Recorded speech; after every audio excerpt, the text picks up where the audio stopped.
Hi, I'm Jordan, I'm Rocky. and we are Platonics. This This is a is, podcast where we design sessions, not games.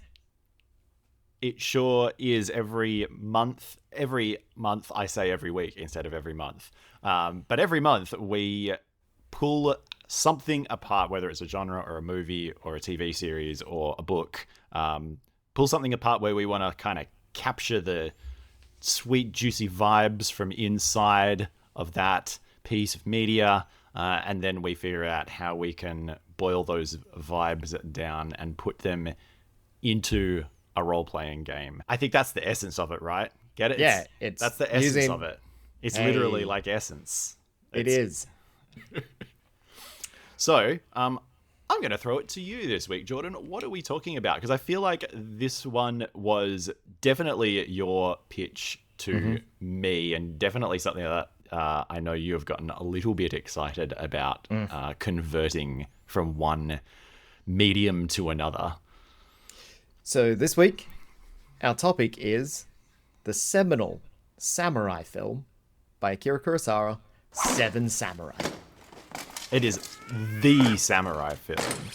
The samurai film, and also the film that spawned so many tropes in film. Like, it's the progenitor film. Yeah, The film. the samurai film from the samurai director. Like, it has not just one samurai, but How many? 7.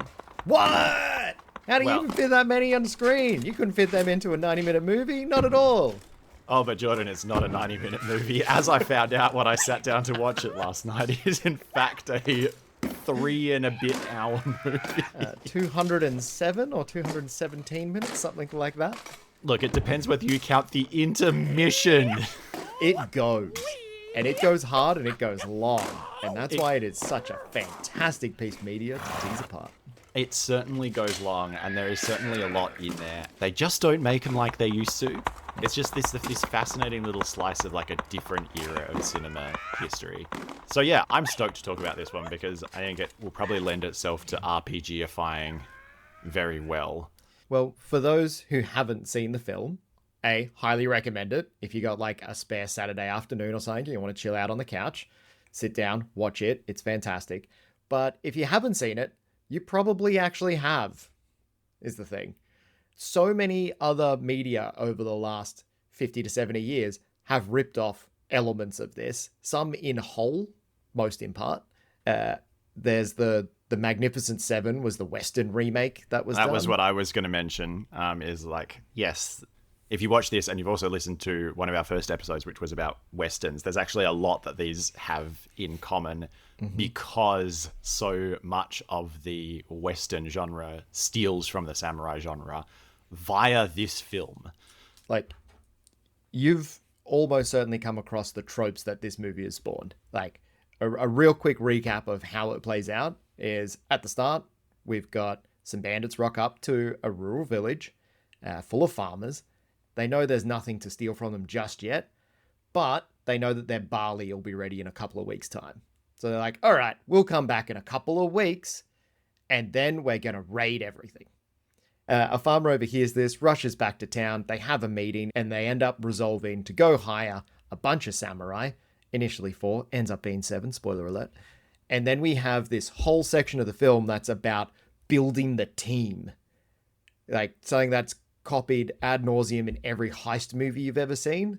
Except in a heist movie, it would be a montage. So like all of the in-betweeny bits would be explicitly like snipped out. You'd get through the whole recruitment thing in like 2 minutes of screen time. This is like a full third of the movie. Once we get through like legitimately an hour and 20 minutes thereabouts of recruiting our 6 samurai and then kind of happening across the 7th as he just doesn't go away. They go back to town, and then the film's story of defense begins in earnest, where they sit down and start planning, okay, this is how many bandits we're expecting, this is the lay of the land, and they start modifying their surroundings and putting in, like, defenses. They train the civilians, they do a cheeky, like, forward raid against the bandits to try and thin their numbers, and then for the last, like, 40 minutes to an hour, we see the assault happen and how they are defending against it over like 2 days. It makes for such a rich tapestry to pull apart. There are plenty of RPG scenarios out there that have already like taken this format and reused it.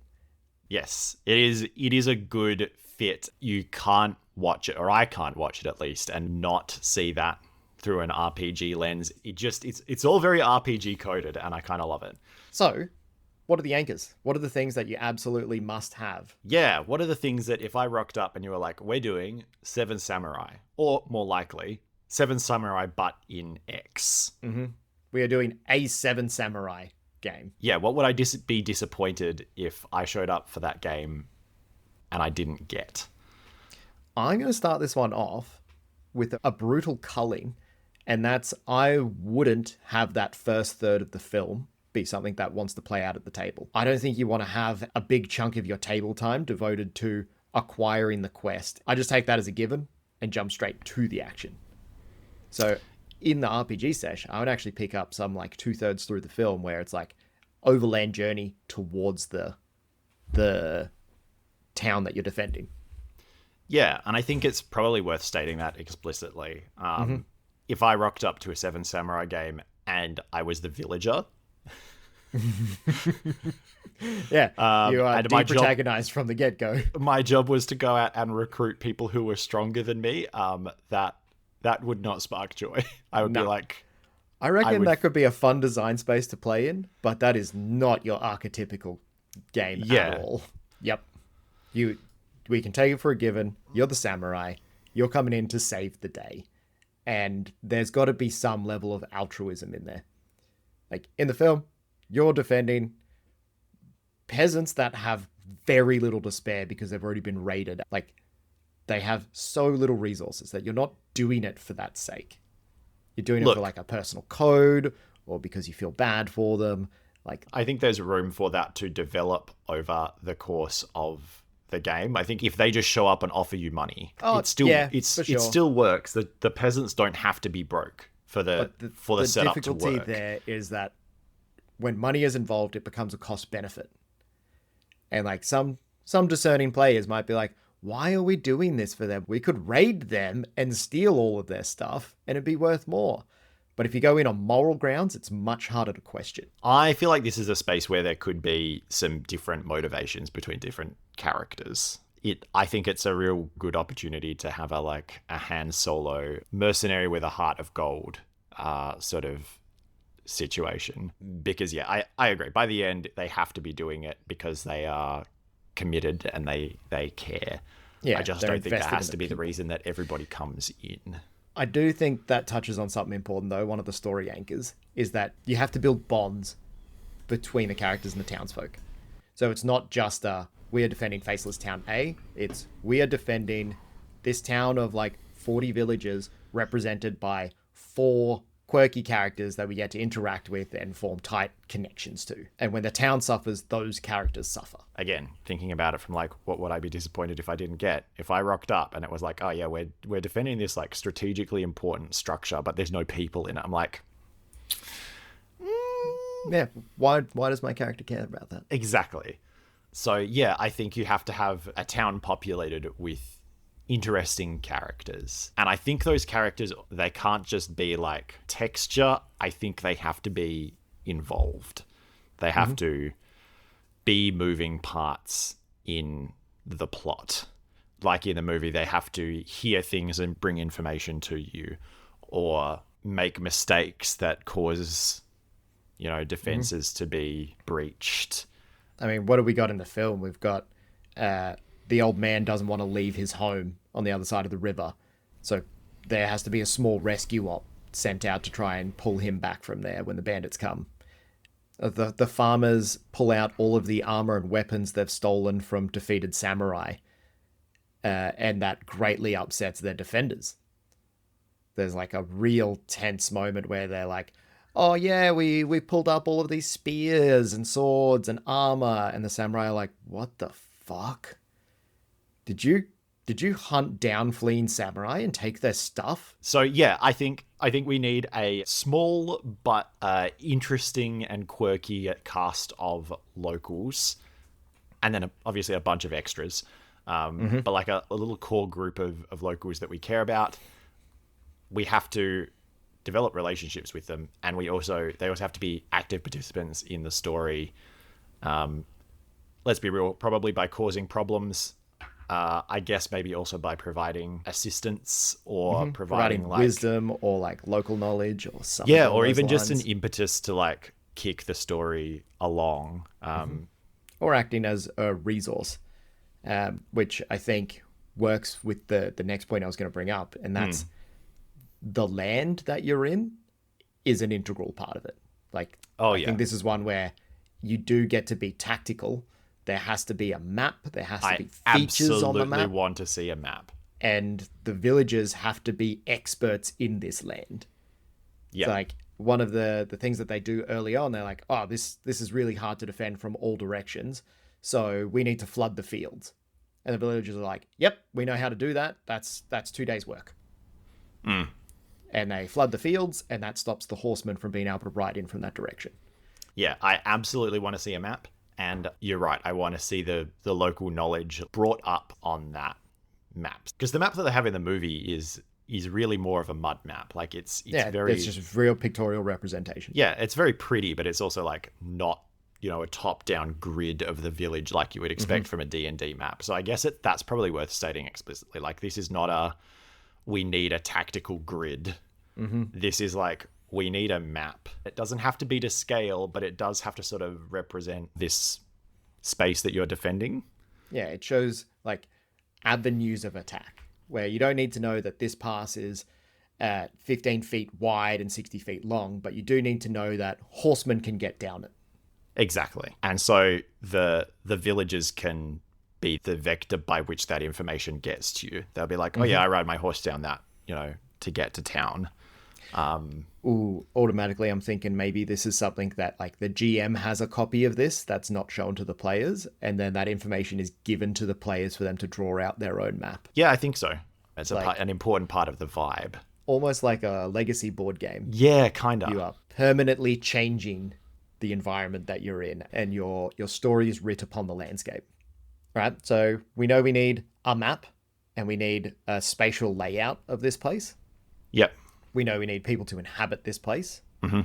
What are the other things that we need to anchor this story? We need a force of bad guys. Like, we know baddies are coming, and we roughly know what their composition is, so we can plan for that. Yep. That ticking clock and knowing when they're coming is a huge part of it, because you only have a limited time to set up your defenses. Yeah, there's lots of different ways you could defend, but you have to make best with the resource that you have in the time that you've got it. And that makes for interesting decision space. You can have real trade-offs as a player in there where you're like, do I spend the time to train them up using, like, making bamboo spears and teaching them how to use that? Or do I instead put them to work in flooding this area or collapsing this pass or removing the bridge, whatever it might be? Yeah. So we've got a village. We've got a place. We've got some people who live there. We have some bad guys who are coming. Mixed abilities. And we know that they're coming at a particular time. We've got some heroes who are the players, the samurai, who have come in to defend the town. Absolutely critical element. I honestly think that could be it. I think there's lots of other elements that we can add in, but I think that's the foundation. Lots of things. Exactly. There's lots of stuff where I'm like, this would be a fun bit to add as a GM, but I think those are the core ones. I have like, in much the same way as the movie, I have like, can you get the players to make a banner? Like, can that be part of the prep? Because the samurai design a banner, and then it becomes the standard that they raise over the town that kind of inspires everybody. There are like fun things like that where putting that in would be a really, really cool extra. But like, if it happened to not be in there, I wouldn't be disappointed. I don't think that's a core element, the way that our people and our place and our heroes and our villains are. I think from the GM side of the fence, you can absolutely build the session around these things, and then the rest of it is kind of up to the players. Like, once again, we say this almost every time, but I'm going to want really proactive players. in this space, because I don't want to have to be the one to map out the like 200 different ways they might set up a defense. I want them to come up with these ideas themselves. It's like, oh, could we try and do something like this? And then make a judgment call straight up, like a legitimate rulings, not rules. And I think that's where your locals do come in, because as the DM, they are your tool for nudging the players to make these decisions. So, maybe if you have less proactive players who need a little coaching in that direction, it becomes a thing of like the village chief gives them a tour around the village and explicitly calls out to start with all of these, like, well, this is the east path in and this is the west path in, and there's like a path through the mountains to the north, like, and here is what they all look like. And just to like set that up for the players a little bit. They won't tell the players what to do, but they might be able to paint them a word picture. Yeah, I'm thinking like, it's much more evocative to have the village elder like show you around the town, and then you describe the gate over the entrance to the village and the bridge. Like, that's going to be a much easier kind of mental image to interact with for the players. So I think there is some scope to like make sure you litter some options in there. Yeah, I think you give some leads on there. You give an affordance, but you don't have to spell it out. Yeah. Give them some interesting toys to play with without telling them the right way to use it. So if you put a bridge in, you're not going to say, we should collapse the bridge, because maybe you want to use the bridge as a choke point. Maybe you want to hide under the bridge and like jump out and surprise them. Yep. There's all sorts of things that you can do with the bridge that aren't just the obvious thing. The way the movie handles it, I think it's excellent in teaching some basic tactics as well, where they're not trying to close all pathways. They conspicuously leave one pathway open. I had that written down. I was like, it's a tactical choice to engage at that spot and divvy up the people who come in so that they're divided and can be conquered. Yeah. They were like, every castle needs a breach. Yeah. Like, it's the intentional weak spot to draw attention to. Which I thought, again, watching the movie, it's all very like different culture, but like it's all very Sun Tzu, the art of war. Like, you set things up so that you engage the enemy on in a place where you're at advantage and they're at a disadvantage. Like, it's not like every entrance to the town, every angle of attack has to become a death trap, right? It's like, actually, we're just going to blow up the bridge and now they can't get in over the bridge, and we're going to flood the fields and they can't get in over the fields, and that's going to force them to come in from a direction that we've decided are expecting. In advance, and then we invest lots of defense at this one spot. Yeah, exactly. So that's like, it's very similar to tower defense games, where if you build a very large, weak maze, you're probably not going to win. Most of these games are built around having like a key point to defend at, and then you're funneling everything to maximize time around that one spot. Right. So I was wondering, because obviously we have this front of mind because we've just watched the movie. I'm wondering how you would go about sort of prompting players to get into that mindset. Because if you come at this as a D&D player, you're like, bridge, okay, well, we'll blow up the bridge when they're on it, and like that becomes a trap in quote marks in the D&D sense in it. It is something that is like triggered and does damage. So how do you get them thinking in that more strategic way where it's about controlling territory and forcing them to engage on your terms, and maintaining the element of surprise and all of these like very classical warfare-y things? Like, how do you put the players into that mindset coming in? Not that it's your job to necessarily tell them how to think, but this is a style, like a genre of game that will reward that play. Exactly. And they're also coming in with a set of preconceptions already, which is that dungeon mentality where the word trap means a particular thing. Yep, it means 3d6 damage triggered on a plate or something. Exactly. So how do you get them into this mindset where they are thinking about controlling territory a bit more? And funnily enough, I did also have tower defense written down. I was like, maybe you just like make everyone play a few rounds of like desktop tower defense or something. I think it would help. I think there is scope to do that in session though, and that's through providing ways for them to get information about what the bad guys, like what their strengths are. So if we're talking about like a strategy layer, to be able to make good strategic decisions, you need to know what your enemy's strengths and weaknesses are, and then build that into your defense. And what your strengths and weaknesses are as well. Yeah, exactly. Like, how can you leverage the things that you're really good at? In which case, it's you have a small elite squad and a large number of untrained people. So how can you best utilize them? So I think there's ways that you can feed information to the players, either like directly through encounters. You know, you're having this encounter and then suddenly there's a couple of musket shots from above and they all drop to the ground worried that they're going to get shot. And then that becomes okay, how do we, like, what I want my players to be saying is, how can we get rid of that? How can we stop them from shooting us? I want to give my players enough information that they can always say, well, how do I stop that from happening? Giving them information is one thing, but so much of it is like a mindset thing, and it's in like how they approach solving the problems. And I think there's a real risk that players will try and get too clever. Oh yeah, I definitely agree with that. But often I love that. Like, I love it when that happens because I want to see it fail in a spectacular way that develops this great story of their own making. And sometimes, very rarely, it doesn't, and it all goes off. So how do we get the players in the mindset?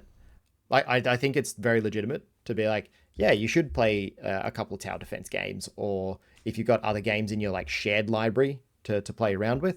One of my current addictions is a game called Mechabellum on Steam, which is like chess, but it's an auto battler, and all of your pieces are squads of mechs.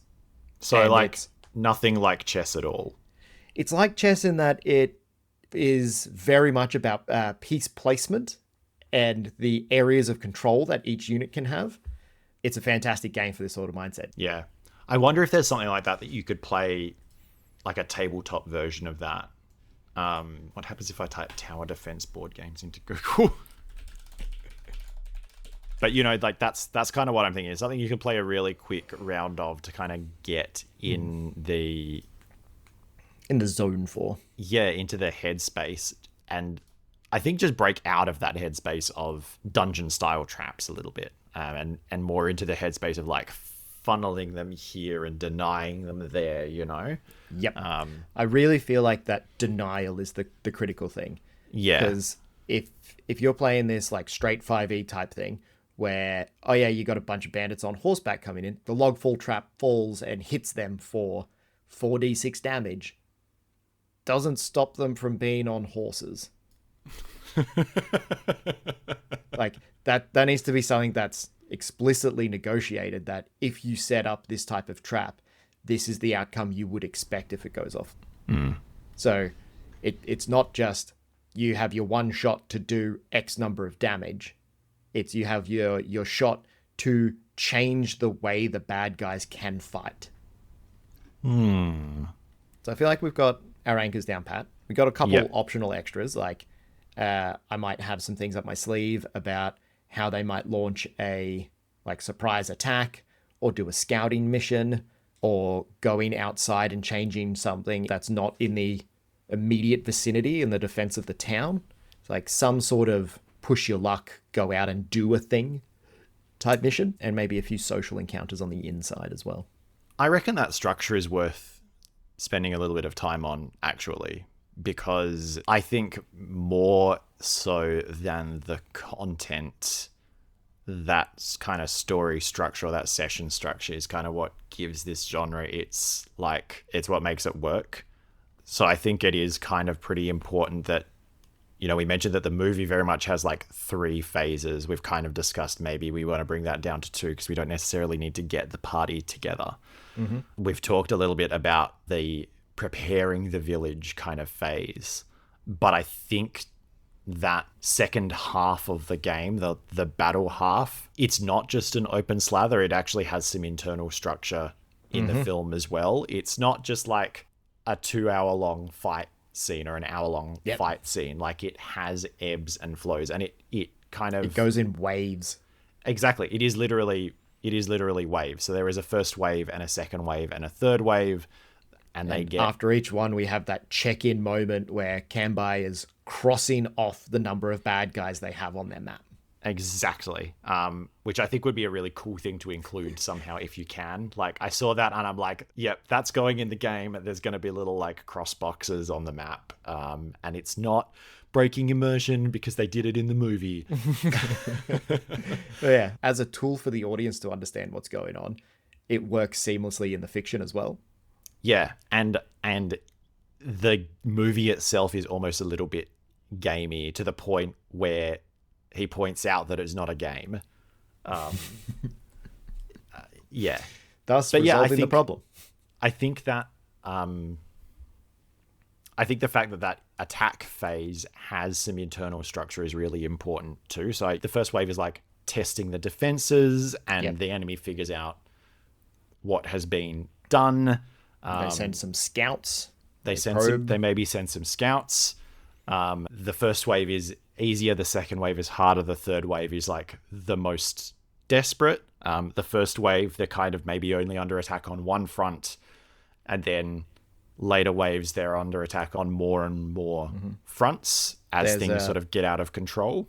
There's a time duration to this battle in that it happens like over 2 days, which means there's a nighttime raid. Yep. So again, there's between each of these waves, there's some downtime, which is really important for kind of shoring up the defenses and also having some like character moments. And then you have these like almost optional extras, which you kind of touched on before. These little like bonus things, like they go out on a raid and raid the bad guys, or they do a scouting run, or there's a nighttime or a surprise attack. There's, you know, some kind of betrayal or fuck up from the villagers that causes a problem. That is actually one thing I was genuinely surprised was not a trope that came from this movie. Like, I was genuinely expecting one of the villagers to be a traitor. It's like, oh no, we if we just let them in, they'll be, you know, they'll be kind to us. Followed by the classic scene of them realizing their mistake and saying, "What have I done?" Which is one of my most hated movie moments. I mean, yeah, but also I think you could throw that one in there. So I'm thinking almost of this structure of like, there is an attack wave, and then there's some downtime, and then there's maybe these like little bonus things that can happen before the next attack wave, and then you have another attack that's more intense than the last. You have some more downtime, you have the option for another little like bonus, and then you have your final battle. But there's kind of this like internal structure to the combat, the attack half of the movie that is quite sort of amenable to mix and matching and customizing, and that also gives a very satisfying like ebb and flow. Yeah, it gives real nice like high intensity moments with low intensity social encounters. Exactly. So again, if I bring it back to like what would I be disappointed if I didn't get, if we did all of this prep and then there was just like one big combat and the game was over, like, disappointing. To be a satisfying story, it has to be this ebby, flowy, wavy kind of structure to the final attack. It can't just be one big slog. All right. This is a really good time, I think, to segue into what are you actually prepping? Let's do it. As the GM, what are you doing at the table? We've touched on some really strong points already that come straight out of the anchors. So, like, I'm prepping a map. I got some form of spatial layout. Oh, for sure. I'm prepping a couple of characters that represent the villagers. They're all tied thematically to the nature of this town, the quintessential thing that makes it it. They are the holders of a resource in the movie. It's food. Literally just as basic as food. It could be anything else, though. It could be they have like some sort of magical artifact that they've built the town around. And I think that's why this thing has been adapted so many times. It's like, yeah, look, This framework is so flexible. maybe they're on a space station and there's Yep. only 3 wormholes into the system, right? Like the actual structure of the story is completely independent of the content the that fills fluff, the content. it. Yeah. But at any rate, we've got a reason for them to be attacked. Yes. And I think concrete reasons are better than abstract reasons in this Agreed. case. The reason why we think Seven Samurai works so well is because it's such a local story, which means that the reasons should also be quite local. It's like, oh yeah, they've got a barley harvest that's going to be ready in 3 weeks. Bad guys need food. That's it. That's the story right there. Just Got a not premise. Just cannot imagine being that excited about barley. So, regardless if it's barley or if it's mineral vein or something like that, their village has the thing. The bad guys want the thing. So, what are we going to prep for the bad guys? I'm going to want to have a couple different types of unit that's attacking.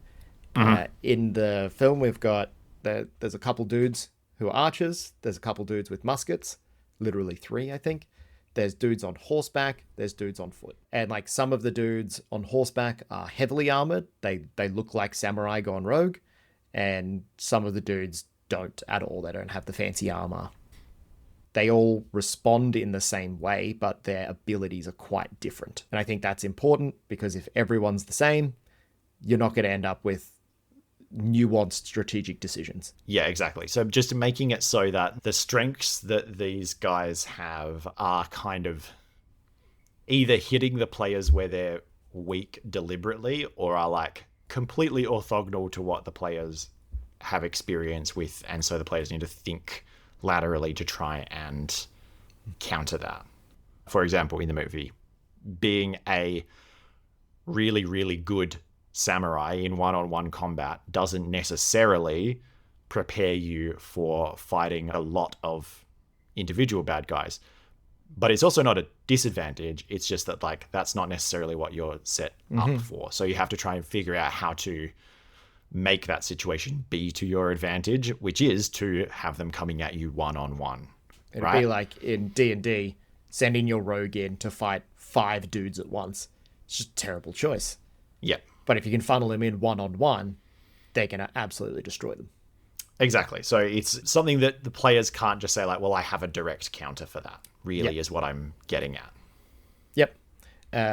In the movie, I absolutely loved the way that Kikuchiyo disguises himself to look like one of the bad guys and then sidles right up to one of the dudes with a musket who's overlooking the town. And just has a chat. Doesn't just go for him. They sit down, they have a little chat until the guy realizes he's actually one of the village's defenders. Yep. Yeah, and then through that encounter, he denies them the musket. Kikuchiyo uses his ingenuity to overcome the problem that is the strength that these bad guys have. Yeah. So, yeah, I think we're prepping moreover than getting into the nitty-gritty and prepping like specific baddies. We're sort of starting at the higher level and prepping like what are the advantages that we want the baddies to have and kind of working down from there so that they make for interesting challenges for the players. At the very start, I think I'd just be using some real simple tags for it. So I'd be like, these guys move fast. These guys shoot far. And like you could even come up with this without any flavor attached to it and then stick it in there afterwards. So it's like, they move fast. Is that because they're on horseback? Is it because they're giant salamander people? And the way they wiggle their lower body just makes them go real fast. That's so specific. It just came to me. Yeah. So we're prepping our village map. We're prepping our bad guys. What else are we coming in there with a little collection of? We've got our local flavor NPCs, which is nice and important. And I think I'd also throw down like real vague couple of opportunities for those push your luck, go outside the defense of the village kind of moments. So like, where do these bad guys bunker down? What resources do they have? Do they have torches? Do they have limited food? Like what strategic weakness is there? So I want to have a rough idea of what it might be. And then I want to shape that up when the players engage with it. By a similar token, I think having the battle phase not just be attack, rest, attack, rest, attack, rest is like quite important.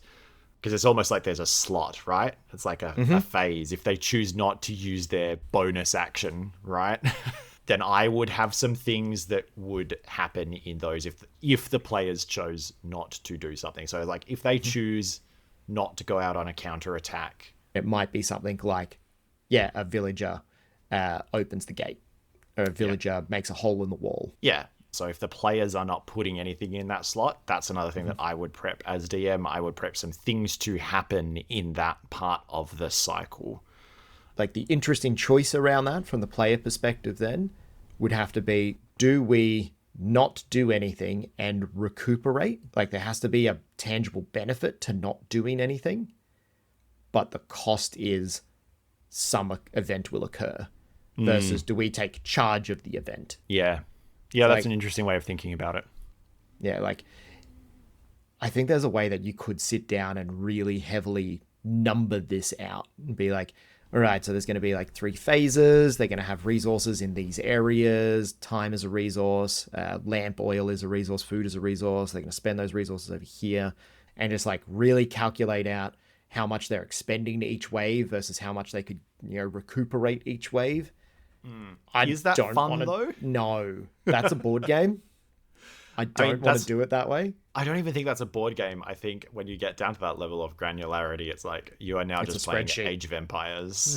Yeah, you're playing boring Age of Empires. Yeah. So I think I would want to keep things a bit lighter than that, but I think you would want to have some form of like tracker for morale, and doing nothing is the chance for people to sit around, have chats, restore morale. Yeah, break out the sake. Yep, exactly. I think that's pretty much all I need to get this on the go. Yeah, I think probably the last thing I would add is I think this is gonna be a game that pivots are really heavily on everybody sitting around a map. And so just in terms of physical prep, I would be getting some like a butcher's paper or a whiteboard that can sit flat or something. Like honestly, I love butcher's paper more. Like I don't want it to be a non-permanent surface, because I want them to draw over the top of things, and that's the story. Like that butcher's paper is the physical record of the story that occurred. I like that a lot too. It's almost a little bit far out. What is it? The game with the villagers. Oh yeah, Carcassonne. No, dipshit. A Quiet Year. Oh yes. Where they're like drawing things on the map as they go. Look, I think it kind of depends. I'd be bringing whatever's easiest. I know this is a like fairly standard game mastering tool. Oh yeah, maybe. But a lot of people have joined that mostly only play online. So yes, genuinely maybe not. And I think that's kind of what I'm trying to get at, is that, a lot of the online virtual tabletops are very good these days, but I don't think they do what we need here, because they're very geared around like moving your token around and being on a grid. If you were going to do this online, I would almost, rather than using a VTT, I would almost like drop everybody into the Zoom whiteboard. Yep. Like a free-form whiteboard app is going to be much more effective for this than a VTT, I think. Mm-hmm. I have some thoughts on that when we get to the would you run this in 5e section as well. Ooh, spicy. Forward sizzle. Yeah, this is a great time, I think, to say what system would you run this in. Yeah, I'm sure you have opinions about this. Let me guess. Is it Blades in the Dark? Yep. It 100% is, because I think all the elements that we've just described there are really effective in a Forge in the Dark system. We've got our, like, heat can be represented as like intensity of the attacks that are building over time. We've got like downtime activities in between scores, which are like the defense moments. And there's one mechanic that I really quite like here. One thing that I would be very disappointed in as a player would be I've built this trap, or I've built this defense, like the log trap to go off, or I've got a bunch of boulders that are in a pass and I can push them down at a specific moment, and nobody goes that way. And so it's just that effort is expended and then never used. And this is built into Blades really effectively through flashback mechanics. We can flash back and only put the traps in the places that the bad guys are going to go. So I think this is a really effective way of maximizing time that's not spent planning in what could be potentially really heavy planning game. Yeah, I do think it's interesting that unlike, for example, a heist where you see the flashbacks in the fiction, Seven Samurai has no flashbacks.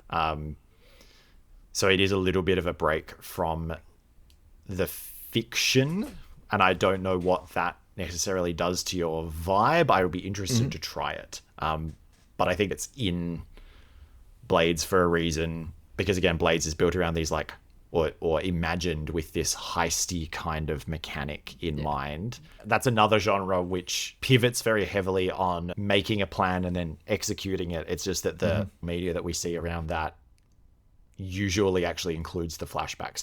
I don't think they won't work here. I would be curious to see how it affects the kind of vibe at the table, because I think that would make it feel heistier, and I think it makes the players feel, you know how everyone in a heist is kind of a smartass? Yeah, like these sarcastic ass samurai. I mean, when I was watching this, my first thought was straight up like, oh yeah, Kanbei is the mastermind. Like, he's sitting there pulling the strings and maneuvering all of the players on the grand scale. We could easily recut this film to be just flashbacks from Kanbei, and then those are the things that are occurring to the bad guys as they rush in. Yeah, but I think that has a very different feel. Narrative feel because to it. that scenario, it makes Kanbei feel very clever. Yes. And as it is in the film, he feels wise. I see what you... Yeah. Right? I feel like flashbacks encourage your players to come up with very clever solutions in the moment. And what we actually see in the film is very simple solutions that they know are going to work. Right? Like, Yes, it's not an it's very elaborate true. log trap over the bridge that may or may not get triggered. It's we will destroy the bridge, and the bridge will no longer be an option for people to enter. And we know that's going to come into play because you have destroyed the bridge, and that's one less front for you to guard, and like that's always going to be effective. So I feel like what I'm trying to get at here is like, I feel like flashbacks reward clever behavior in the moment, which is fine if that's what you're going for. But I you feel like want the thing foresight. that we actually see in the film is these like simple but effective moments of planning and foresight, rather than this like smart-assy retconning. I can respect that. I can definitely see like the difference in vibe in Yeah, the way that you play that out. and a difference in like a thing that I kind of want from a player is So- to be rewarded for actually thinking ahead and having Yeah. a strategy. And flashbacks, they don't preclude that, but they also don't give me that satisfaction of saying like, we actually set this thing up and it actually paid off. Yeah. I Which think is there's quite- a lot to be said about the reward that you get from when the plan executes. And it's exactly the same stuff we were kind of talking about before, right? It's like, how do you get the players into the mindset of thinking of a simple plan that will actually work versus trying to come up with these elaborate schemes that may not only like it may not work, but may not come into play. I think, look, I would be really interested to see how flashbacks play out. Even in terms of pacing, like having spent so long talking about like, hey, we want this ebb and flow structure of like prepare, attack, I'm coming around. bonus, prepare, attack, bonus. I just wonder if there's a way that you can combine the flashback version of plan making with an actual plan. I think there is. If you give the actual plan just like a slight mechanical discount. It's like if we were like straight plays mechanics, let's say stress is the resource that's expended here. If you build the thing in time in the session, then you're consuming time, but you don't consume stress. But if you want to flashback, it's a stress per flashback to build the thing, and you have to have the time left over. Yeah. It's like there's an opportunity cost to leaving it till later. Yeah, that could work. I'm coming around, but I think it's still an interesting space to explore. And maybe I will. Maybe we start with Forged in the Dark as a set of tools and like rip some bits out and glom some bits on rather than just running straight. Yeah, blades. no, I always agree with that as well. I think maybe it's like this fits. It's a square peg with rounded edges. You know, it's like 75% this fits into what already exists there. Maybe with a little bit of tweaking. Let's spend some time in the lab. What would you run it in? I think you could run it in anything. And I think the fact that the structure is kind of independent of the system means that it would be a good one to drop into an existing campaign. Yep, I agree with that. The fact that it doesn't actually need a lot of mechanical bells and whistles to make it fun, yeah, means that it's a really good fit for an existing campaign. And that means that you can kind of cut the whole first third of the movie out because the players already know each other and they're already working together as a party. Which I think is the least interesting part of the role-playing session. It's an integral part of the movie, but it's not a fun part of the game. Great time to segue. So if you were to run this in 5e, would you? The answer, I think, is yes, you actually really can. But what would you prepare for differently? And I have some strong thoughts on this from the meta level and from the like encounter balance level as well. So here's one for you. Maybe I wouldn't run it in 5e. Maybe I would run it in 4e. And the Bold takes. Yeah, hot takes. There's a couple of bits from 4e that I would really enjoy using in this. And one of them is skill challenges, which is that idea of there's a whole toolkit in 4e for putting level appropriate non-combat challenges in, which is basically this many skill check successes before this many skill check failures with a list of skills that are applicable, so that the players can bring whatever approach they want to it. And they all kind of contribute to the successes as a party. And so I think skill challenges work really well for your like setting up the defenses. And the other thing that I think really is worth borrowing back from 4e is the concept of minions, which are enemies with 1 hit point. So they go down after 1 hit. No matter what you do, if you succeed on your attack roll, they go down. The flip side of that is that they tend to have quite a high damage output, and so getting like mobbed by them can be quite deadly. Devastating. I think 5e bad guys can often feel like a food that is the same texture the whole way through. I've been listening to this food podcast recently. It's the one where the guy designs his own pasta shape. Oh yeah. It's the podcast is The Sporkful. The series is Mission Impastable. Oh, that's gold. That's just beautiful comedy right there. But a thing that they talk about in the like food prep world is this idea of dynamic contrast.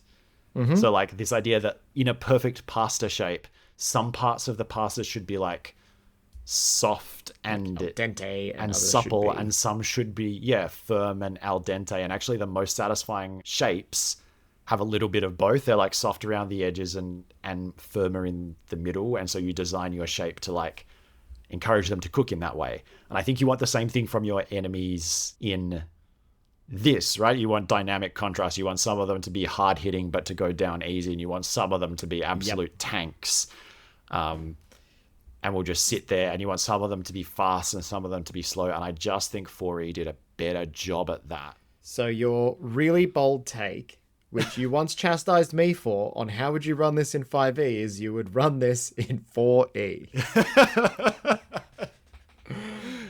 If I might offer a contrasting opinion. Yep. if you're not opposed to third-party supplements, MCDM did release a new book on monsters that the Kickstarter's recently been fulfilled, and their whole take is trying to make it more like that. Like, Matt Colville comes from a very strong 4E gaming background, and they've assigned roles to the monsters and they've given them abilities to fit those roles, and it is much more texture than what you find in the 5E basic monster manual, where like 2/3 of things are it has a natural weapon attack and a bag of hit points. Yeah. Go nuts. So yes, I think it can be done in 5E. The thing that concerns me more greatly is the power level of the players. I would run this at level 5 tops, just when they get access to their third level spells and their second attacks, and they are significantly better than the average peasant. You know, when your marshals are going in there making their 1 attack per round at level 4, I don't think that they can significantly influence the battle enough. I don't think they're protagonist enough. And I think you're right. And I think that like flip side of that is you don't want them to be too high level, because then they are. Yep, they can annihilate. I mean, at that armies. point, you're not doing Seven Samurai. You're doing the Battle of Helm's Deep, right? Like, yep. Probably not even Helm's Deep. This is probably more like Pelennor Fields. Yeah, like outside Minas Tirith. Over the top, too much damage. Fucking elephants and ghost armies and shit. Yeah. That's high level D&D. I would keep this as like just on the cusp of tier 2 level of play for 5e. Yeah, and I think that's a good spot to like drop it into your campaign. Doing it as campaign play has so much potential as well, because there's so many ways that this could hook into the rest of the world. Because after you've played 4 or 5 sessions in the same town, defending them from attacks and like tending to their wounded, you're going to have some really tight bonds to this location. I mean, heck, after 2.5 hours, I was like, man, I fucking hate Yohei. He sucks. He's got a real annoying face. And then like 20 minutes later, they killed Yohei. I was like, no! You can't do that. You can't do that. He's annoying, but he was my annoying dude, you know? Like, you can't kill him. And that's what I want for the players, right? Like, I want them to absolutely find one of these NPCs, like, fucking insufferable, and then I want them to be sad when he dies. Exactly right. I'd never script someone to die, but I would put them in danger and see what happens. Yeah, and the ones that survive are the ones that you then pull back into the campaign at a later date. And like maybe they feel good that the village survived, maybe they feel bad that the players let so many of their, friends and family die. Like, there's just so many opportunities to do sequel fodder. Yes. Right. Cool. So, would you run it? Yeah, I would. Absolutely. I don't think there's any need for discussion. I think this is just such a great structure. So many rich story opportunities to come out of it. Lots of opportunities for your players to feel like protagonists. I think compared with some of the stuff that we have talked about on the show, this is actually something that I am likely to run at some point in the future. Like, this will find its way into a campaign that is happening at some point. It's something that's very amenable to D&D. I'm trying to get into doing some like DMing for strangers down at like meetups. How exciting. I know, it's something that's going to fit quite well into that, right? Because it's nice and self-contained. It doesn't require people to learn a new system. So yeah, not only would I run it, I think it's pretty likely that having developed this kind of structure, it's one that I will just keep in my back pocket for a nice little drop-in scenario. Absolutely. All right. Well, I think we're good. I think we might be done. That's it. We've solved Seven Samurai. We've solved Seven Samurai.